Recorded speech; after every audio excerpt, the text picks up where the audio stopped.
Hi, my name is Viola, and today I'm going to be talking to you about why we should change the drinking age back to 18 in the United States.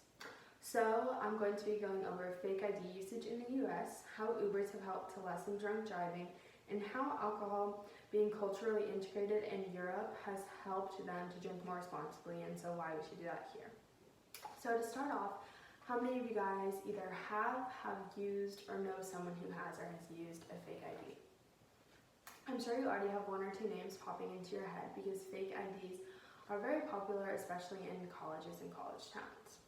So an article by Susan Dworak called Fake IDs in America stated that 11% of alcohol in the United States is consumed by 11 to 20-year-olds. So that means that 11% of alcohol in the US is actually consumed illegally. And she also said that 60% of college students drink alcohol and 12% of these students have fake IDs. So that just goes to show you that fake IDs are a major problem in America. They typically cost from $50 to $200, so they can be pretty costly. And this is not good because in order to get a fake ID, you typically have to send your information away in an order on some sketchy website or to someone who makes fake IDs, or wherever you're getting them from. You have to send away your information, and this is dangerous because this could be used against you in the future, or they could just be doing something weird with your information. You never know what these people are going to do with your information, so you don't just want to send it out to them. And there are also pretty heavy consequences for having fake IDs, including jail time, fines, probation, and you could even get a felony on your record. And none of these are things that successful college students are wanting on their records or to happen to them. So if we were to lower the drinking age to 18, this would lessen the fake ID charges and keep college students out of trouble for this reason.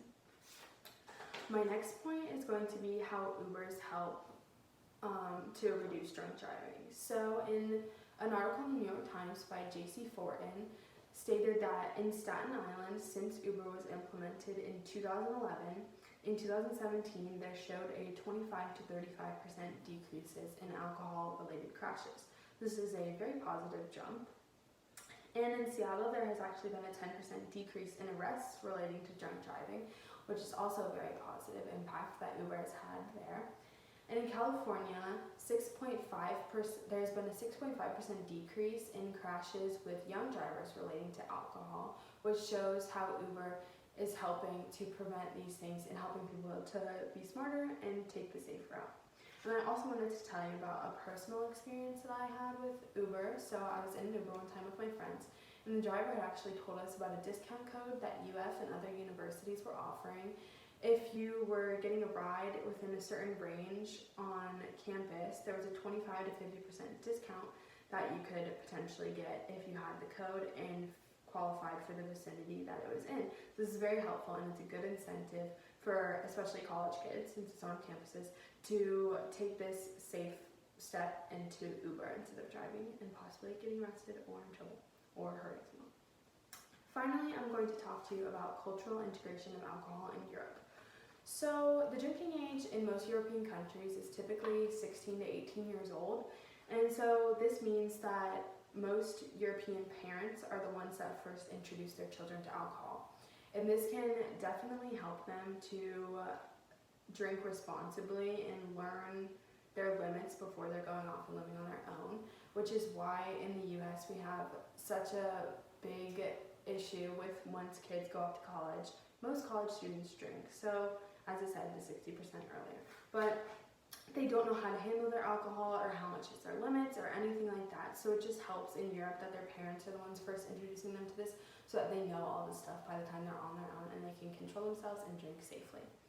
And according to chooseresponsibility.org, actually 1 in 10 people in Europe drink and become intoxicated, but in America that number is 1 in 2.